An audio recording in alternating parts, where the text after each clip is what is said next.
আসসালামু আলাইকুম রহমতুল্লাহি ওবরকাতুহু। সম্মানিত দর্শক, প্রধানমন্ত্রী তারেক রহমান বিশাল এক ঢাউস আকৃতির মন্ত্রিসভা জাতিকে উপহার দিয়েছেন। শুধু কি মন্ত্রিসভা, বিরাট ঢাউস আকৃতির একটি উপদেষ্টা পরিষদ, যাদের অনেকের ক্ষমতা প্রতিমন্ত্রীর পদমর্যাদায়, অনেকের ক্ষমতা পূর্ণমন্ত্রীর পদমর্যাদায়। তারা মন্ত্রণালয়ের উপর জেঁকে বসেছে তারেক রহমান সাহেবের প্রতিনিধি হিসেবে। তো মন্ত্রী এবং প্রতিমন্ত্রী, তারপর উপদেষ্টা মণ্ডলী সব মিলিয়ে এই যে মন্ত্রীর প্রোটোকলের অধিভুক্ত লোকের সংখ্যা কত হবে? আমি নিজে দেখেন রাজনৈতিক বিশ্লেষক হিসেবে বলতে পারি, আমি একজ্যাক্টলি এই মুহূর্তে সংখ্যা বলতে পারবো না। হয়তো ৮০ জন হবে, অর্থাৎ ৬০ জন মন্ত্রী, ২০ জন উপদেষ্টা, এরকম কিছু একটা হবে, অথবা ২-৪-৫ জন কম বেশি হবে। আপনারা কয়জন বলতে পারেন বলেন তো? পারবেন না। ২ নম্বর হলো যে প্রায় ৬০ জন মন্ত্রী বা ২০ জনের মতো উপদেষ্টা যারা হলেন, তাদের কয়জনকে আপনি ব্যক্তিগতভাবে চিনেন, তাদের নাম জানেন, তাদের কর্মকাণ্ড সম্পর্কে আপনার ধারণা আছে, বা তাদের যে অতীত ট্র্যাক রেকর্ড, সেখানে কয়জনের সফলতা আপনাকে মুগ্ধ করে এবং কয়জনের সফলতা, ব্যক্তিত্ব দেখে আপনার কাছে মনে হয় যে আমি ওইরকম হব? কেউ কি আছেন? আমি তো এরকম কাউকে দেখি না। এখানে যারা পুরনো আছেন, মন্ত্রী ছিলেন, তারা তো আসলে এর আগেও মন্ত্রী ছিলেন। পুরনো যারা এমপি আছেন, তারা এর আগেও এমপি ছিলেন। কাজেই ২০০১ সন থেকে ৬ সনে তারা যে কর্ম করেছেন, যদি মানে একেবারে ধর্মপুত্র যুধিষ্ঠির না হন, তাহলে এইবার এসে তারা ভালো কাজ করবেন, এটা হবে না। বরং অতীতে তারা যে কাজকর্ম করেছেন, ভালো কাজ করেছেন, এইবার বয়সের কারণে, অবস্থার কারণে ভালো কাজের পরিমাণ বাড়বে, আর বয়সের কারণে, অভিজ্ঞতার কারণে মন্দ কাজের পরিমাণ, ভালো কাজের পরিমাণ কমবে আর মন্দ কাজের পরিমাণ বাড়বে। কেন ভালো কাজের পরিমাণ কমবে? এই কারণে ভালো কাজ করার জন্য দৌড়দৌড়ি করতে হয়, নিজে অংশগ্রহণ করতে হয়, ছুটোছুটি করতে হয়, যেটা বয়সের কারণে তারা পারবেন না। অন্যদিকে মন্দ কাজের দুটো ধরন আছে। একটা হলো আপনার দুর্বলতা, অর্থাৎ আপনার বয়স হয়ে গেছে, আপনার দুর্বলতা এবং অক্ষমতার সুযোগ নিয়ে আশেপাশের লোক আপনাকে বিক্রি করবে। তো সেক্ষেত্রে অতীতের যে সমস্ত লোকজন বেখেয়াল ছিলেন, বেখবর ছিলেন, তারা এই সময়টাতে আরও বেখবর। অতীতে যারা বেল্ট পরতে একটু বাঁকা হয়ে যেত, সামনের বেল্টের যে বাটন রয়েছে সেটা বাঁকা হয়ে থাকতো, অনেক সময় অনেকে চেন লাগাতেন না, অনেক সময় ঠিকমতো ইন করতে পারতেন না। এখন এই বয়সে দেখা গেল তাদের সেই ঝামেলাগুলো আরও বাড়ছে। তাকে যারা বিক্রি করতে অতীতে, তারা বলতো যে মজা পেয়ে গেছি, আগে হুজুর মানে অর্ধেক চেন টানতেন, এখন তো পুরো চেন খোলা রেখে ঘোরাফেরা করেন। আগে হুজুরের জুতার মানে ময়লা লেগে থাকতো যেখানে সেখানে, এখন তো মানে জুতায় শুধু ময়লা লাগে না, জুতার উপরে যে প্যান্ট আছে, প্যান্টও ময়লা লাগে, হুজুর দিদারসে ঘুরছে। কাজেই তাকে বিক্রি করা যাবে, বহুবার বিক্রি করা যাবে। এই গেল একটা। আবার কিছু লোক আছে যারা আসলে নিজেরাই দুর্নীতিবাজ, এবং তারা দুর্নীতি করে আনন্দ পায়, মজা পায়, সুখ পায়, শান্তি পায়, এবং তাদেরকে আপনি যত ভালো কাজ করতে বলেন না কেন, তাতে তারা স্বস্তি পায় না, দুর্নীতি করেই তাদের মজা। এই মানুষগুলো পরিণত বয়সে এই অতীতের অভিজ্ঞতা, গত ১৭ বছরের সে দুর্বিষহ যন্ত্রণা, এবং এই সময়টিতে তাদের যে অবিশ্বাস যে সরকার কতদিন টিকে, এর ফলে খুব দ্রুত তারা যেভাবে দুর্নীতির সাথে জড়িয়ে পড়বেন, এতে করে দুর্নীতির সংখ্যা, পরিমাণ, বিস্তৃতি জ্যামিতিক হারে বাড়বে। এই হলো অবস্থা। অন্যদিকে যারা নতুন আছেন, যারা চেনেন না, তাদের অনেকগুলো মনস্তাত্ত্বিক সমস্যা হবে। প্রথমত হলো যে তারা যে মন্ত্রী, সেই মন্ত্রী হিসেবে তাদের নিজেদেরকে বিশ্বাস করা জানতে হবে, শিখতে হবে, এবং এর জন্য তাদেরকে মিনিমাম ২ থেকে ৩ বছর সময় লাগবে। আমরা যখন এমপি হলাম, প্রথম এমপি হলাম, আমার যে একটা কমান্ডিং ভয়েস আছে, আমি যে কিছু একটা করতে পারি, এটা বুঝতে আমাদের ৩-৪ বছর সময় লেগে গেছে। কোথায় স্বাক্ষর করতে হবে, কোথায় হা বলতে হবে, কোথায় না বলতে হবে। তো সেটা একটা এমপির যদি এই অবস্থায়, মন্ত্রীর তো আরও অবস্থা, সেখানে অভিজ্ঞতাটা বিশাল ব্যাপার। তো সেক্ষেত্রে যদি ধরুন 60% অভিজ্ঞতা থাকে, অভিজ্ঞ এমপি থাকে, মন্ত্রী থেকে 40% নতুন থাকে, টান দিয়ে নেওয়া যায়।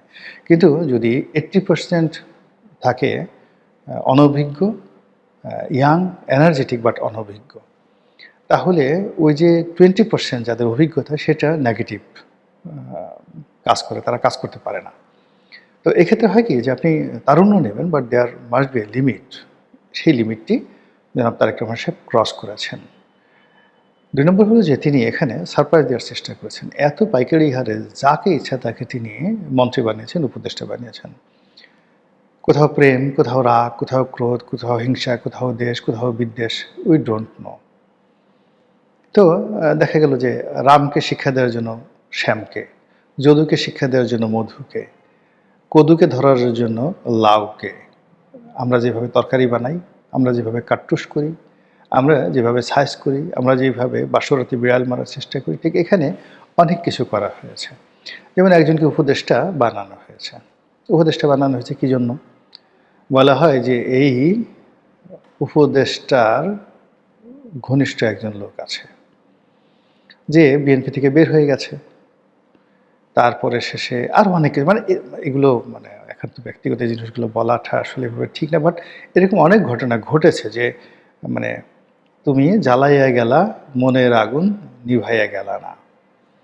মানে গত 17 বছরের যে অব্যাহত বেদনা, ক্ষোভ, ক্রোধ থেকে শুরু করে যা কিছু জনাব তারেক রহমান সাহেব তার দলের ভিতরে বাইরে, দেশ বিদেশ সব জায়গাতে তিনি সে ভোগ করেছেন।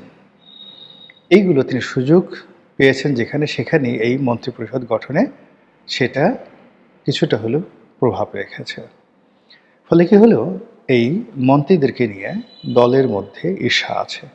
দলে যারা অভিজ্ঞ প্রাজ্ঞ, মন্ত্রিত্ব পাননি, এমপি হননি, কিন্তু দলের কমান্ড তাদের হাতে আছে।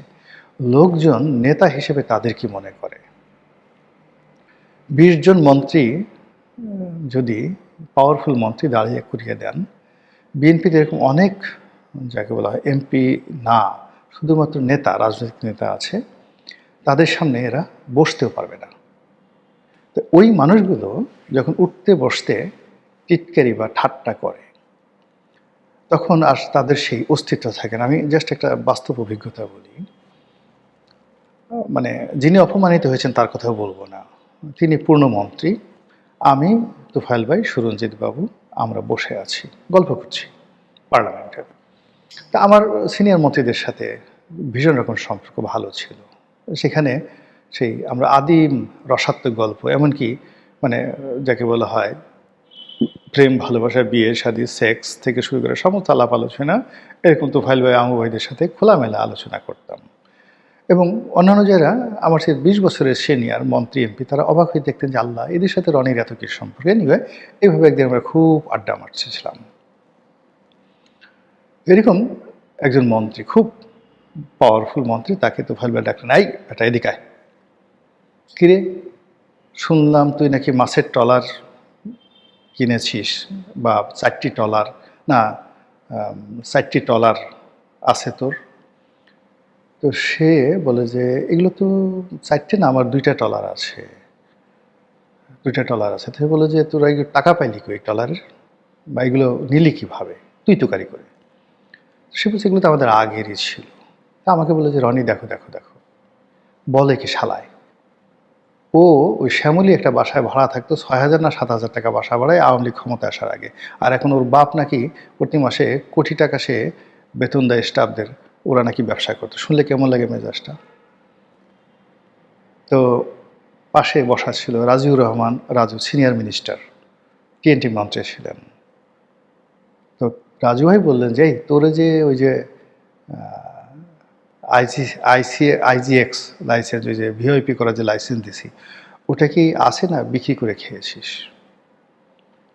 তো সেই মন্ত্রী না না না না না কী বলেন, মানে কী যে একটা অবস্থা, আপনি না দেখলে বুঝতে পারবেন না। তো এভাবে হয় কি, পার্লামেন্টের ভিতরে সিনিয়র নেতাদের দ্বারা উঠতে বসতে জুনিয়ররা এইভাবে লাঞ্ছিত, অপমানিত হন, উঠতে বসতে অপমানিত হন। এবং রাজনীতি যে কত খারাপ এটা আপনি বুঝতে পারবেন না। একজন ডিসির কাছে একজন পিওনে যেভাবে হাত জোড় করে দাঁড়িয়ে থাকে, আর রাজনীতিতে একজন সিনিয়র নেতার কাছে, সিনিয়র মন্ত্রীর কাছে, রাজনীতিতে যাদের মাসেল পাওয়ার আছে, মাইটি পাওয়ার আছে, তাদের কাছে বড় বড় মন্ত্রী এমপি যারা ধরেন শেখ হাসিনা, তারেক জিয়া, খালেদা জিয়া, জিয়া, বঙ্গবন্ধু এদের দয়ায় বা এর সাথে দয়ায় মন্ত্রী এমপি হয়েছেন, তারা ওদের পায়ের কাছে বসে থাকতো। যেমন ধরুন ঢাকাতে আবু হোসেন বাবলা বা শহীদুর রহমান ট্যাপা কিংবা কাজী ফিরোজ রশিদ, মানে যাদের মাসেল পাওয়ার ছিল, কিংবা ধরুন ঢাকাতে একসময় ন্যাশনাল ব্যাংকের চেয়ারম্যান ছিলেন এম এ রেজা, যারা সবাই দুম্বা রেজা বলতো, খুব সন্ত্রাসী টাইপের লোক ছিলেন, ন্যাশনাল ব্যাংকের চেয়ারম্যান ছিলেন। তো ওনাদের এরশাদ ক্যাবিনেটে এত পাওয়ার ছিল যে ফুল ক্যাবিনেট মিনিস্টারদেরকে যদি তারা গালের উপর চর থাপ্পড় বসায় দিতেন, টু শব্দ করার ক্ষমতা ছিল না। শেখ হাসিনার ক্যাবিনেটও আমি এই অবস্থা দেখেছি। অনেক জুনিয়র মন্ত্রী এমপি, নতুন মন্ত্রী এমপি এরকম সিনিয়রদের দ্বারা উঠতে বসতে লাঞ্ছিত হতেন। ফলে এই যে তারেক রহমান সাহেব যে ক্যাবিনেট করেছেন, তিনি হয়তো তার সামনে কেউ বলবে না, কিন্তু এই যে তার যারা মন্ত্রী এমপি, অনেকে এলাকাতেই ঢুকতে পারবে না, এলাকাতে যেতে পারবে না। এখান থেকে ঢাকা থেকে দেখা গেল সংগঠনের পক্ষ থেকে এমন একটা পিন মেরে দেওয়া হবে, এলাকায় দেখা গেল যে ছাত্রদলের পোলাপান, যুবদলের পোলাপান মন্ত্রী এমপির বিরুদ্ধে ঝাড়ু মিছিল শুরু করেছে, মঞ্চ ভাঙচুর করা শুরু করে দিয়েছে। এটা হলো রাজনীতি।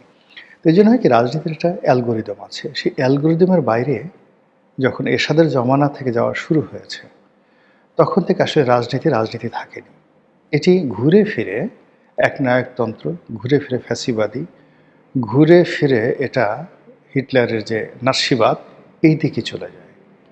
এবার যে পার্লামেন্টারি কমিটিগুলো হলো, এখনও পুরোটা হয়নি, 2-4টা হলো। এখানে যেভাবে প্রশাসকগুলো নিয়োগ হলো, যেভাবে ক্যাবিনেট গঠিত হলো, যেভাবে মন্ত্রী পরিষদের বিভিন্ন লোকদেরকে সিলেকশন করা হলো, যেভাবে মনোনয়ন দেওয়া হলো, আমার কাছে মনে হয় না যে বিএনপির দ্বিতীয় কোনো ব্যক্তি আছেন তারেক রহমান সাহেব ছাড়া, যিনি বলতে পারেন যে এই বিষয়গুলো নিয়ে আমার সঙ্গে আলোচনা হয়েছে, এই বিষয়গুলো নিয়ে আমরা আলোচনা করেছি, মতামত দিয়েছি এবং jointly we have taken the decision.